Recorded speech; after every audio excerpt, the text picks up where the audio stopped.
పోలీసుల విచారణ అనంతరం సాయికృష్ణ కుటుంబ సభ్యులు మీడియాతో మాట్లాడుతున్నారు. లైవ్ చూద్దాం. వాళ్ళని ప్రశ్నలు వేయడం వల్ల వాళ్ళ ద్వారా ఏదన్నా చిన్న లీకేజ్ జరిగినా మీరు పెద్ద ప్రెస్ ఓకే, కానీ ఫేస్బుక్లో అక్కడ కూడా చాలా ఆడిటివ్ వస్తూ ఉంది. వాళ్ళ ఆడిటి అన్న మాటలో చాలా అర్థాలు ఉన్నాయి. అందుకే నేను వచ్చాను. బాగా తెలిసిన కుటుంబం కృష్ణలంకలో కాపు జాతి నుంచి ఒక కుర్రవాడు ఇలా జరగడం అనేది చిన్న విషయం కాదు.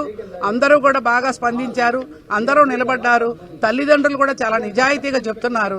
కానీ తెలియని విషయం ఒకటే, బాడీ ఏది అనే దాన్ని మీరు ఎక్స్పోజ్ చేయొచ్చు, డిపార్ట్మెంట్ ఇబ్బంది పెట్టొచ్చు, అడగొచ్చు.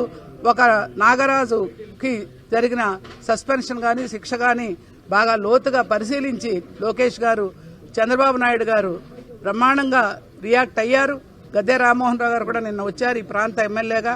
ఆ వైపుగా అన్ని విధాలా వీరికి అండగా ఉంటుందని, అది పార్టీయా, రాజకీయమా, వ్యవస్థ, మహిళల అందరూ కూడా సానుభూతిగా ఉన్న ఈ నేపథ్యంలో మీడియా వారు దయచేసి వీరికి సపోర్ట్ గా ఉండాల్సిందే.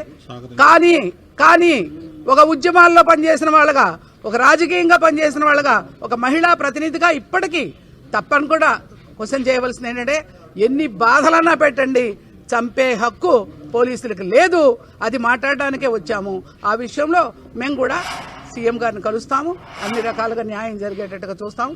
బతికుంటే న్యాయం. ఆ రకమైన పరిస్థితుల్లో ఇప్పుడు మాట్లాడకూడని మాట, కానీ నాకు బాధ్యత ఉంది కనుక చెప్తున్నా. తల్లిదండ్రులు పిల్లల అలవాట్ల పట్ల జాగ్రత్త పడించకపోతే దారుణమైన బ్యాడ్ హ్యాబిట్స్ లోనవ్వడం కూడా ఇలాంటి అనేక కేసులు కారణమవుతుందనేది సాంఘికంగా ఆలోచించవలసిన అంశంగా నేను చెప్తా ఉన్నా. ఆశ వచ్చిందా బాబు? ఆశ